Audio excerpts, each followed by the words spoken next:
Hello my YouTube family, তোমরা সবাই কেমন আছো? আমার একটা ছোট্ট মিনি ব্লগে আজকে তোমাদেরকে বাবাই চাউমিন করে দেখাবে ও কী করে করে।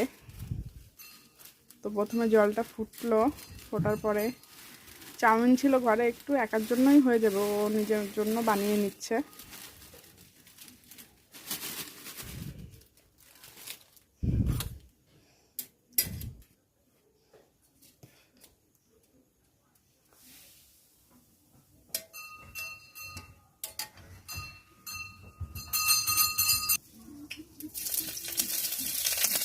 তো প্রথমে ও কড়াইতে পেঁয়াজ দিয়ে দিল, আরেকটু দাও,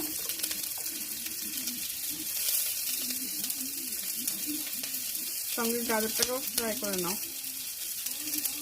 প্লেটটা ধরে নাও, কড়াইতে রাখো।